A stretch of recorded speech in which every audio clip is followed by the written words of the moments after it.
ഇത് ദേശീയപാത 183 ദിണ്ടുകല്ലിൽ നിന്ന് കൊട്ടാരക്കരയിലേക്ക് വരുന്ന പാത.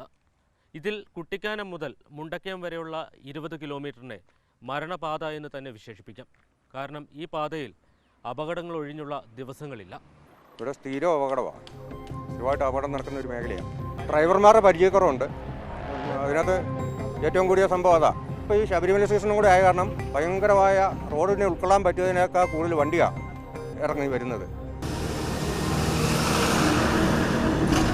കുട്ടിക്കാനം മുതൽ മുണ്ടക്കയം വരെ 21 കിലോമീറ്ററാണ്. ഇതിൽ 17 കിലോമീറ്ററും തുടർച്ചയായി ഇറക്കം, കൂടാതെ ഹെയർപിൻ വളവുകളും.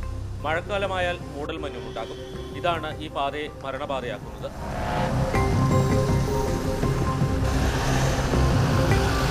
തേക്കടിയും പരുന്തുപാറയും അടക്കമുള്ള വിനോദസഞ്ചാര മേഖലയിലേക്ക് വരുന്ന പുറത്തുനിന്നുള്ള വാഹനങ്ങൾ, ശബരിമല തീർത്ഥാടകരായി ഇതര സംസ്ഥാനങ്ങളിൽ നിന്നും എത്തുന്നവർ, ചരക്ക് വാഹനങ്ങൾ, ഇവരാണ് ഈ പാതയിൽ അപകടത്തിൽപ്പെടുന്നവരിൽ ഏറെയും.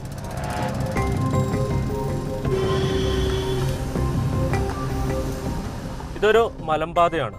ഈ മലമ്പാത ഇറങ്ങുമ്പോൾ ശ്രദ്ധിക്കേണ്ട ചില കാര്യങ്ങളുണ്ട്. കുട്ടിക്കാനം മുതൽ മുണ്ടക്കയം വരെ തുടർച്ചയായിട്ടുള്ള ഇറക്കമാണ്, കുത്തനെയുള്ള ഇറക്കമാണ്. ആ ഇറങ്ങുമ്പോൾ നമ്മൾ ബ്രേക്ക് തുടർച്ചയായി ഉപയോഗിക്കാതിരിക്കുക. പകരം ഫസ്റ്റിലും സെക്കൻഡിലുമായിട്ട് ഈ ഇറക്കം ഇറങ്ങിയാൽ തന്നെ അപകടങ്ങൾ ഒഴിവാക്കാൻ പറ്റും. ഡ്രൈവിംഗ് ക്ലാസ്സുകളിൽ പഠിക്കുന്ന ഈ പ്രാഥമിക പാഠം പലപ്പോഴും ഡ്രൈവർമാർക്കും ഇന്ധനം ലാഭിക്കുന്നതിനായി ന്യൂട്രലിൽ ഇറക്കം ഇറങ്ങുന്നവർ പോലുമുണ്ട്. തുടർച്ചയായ ബ്രേക്കിംഗ് വാഹനങ്ങൾ തീപിടിക്കുന്നതിന് പോലും കാരണമാകുന്നു. നിരോധിത മേഖലയിൽ നടക്കുന്ന ഓവർടേക്കിങ്ങും അമിത വേഗതയും ഏതു പാതയിൽ എന്ന പോലെ ഇവിടെയും അപകട കാരണമാണ്. ഡ്രൈവിങ്ങിനിടെയുള്ള ഏത് അശ്രദ്ധയും അലംഭാവവും അപകടത്തിന് കാരണമാകും.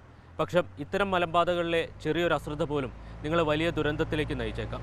അതുകൊണ്ട് തന്നെ ജാഗ്രതയാണ് അപകടം ഒഴിവാക്കാനുള്ള ഏക മാർഗം.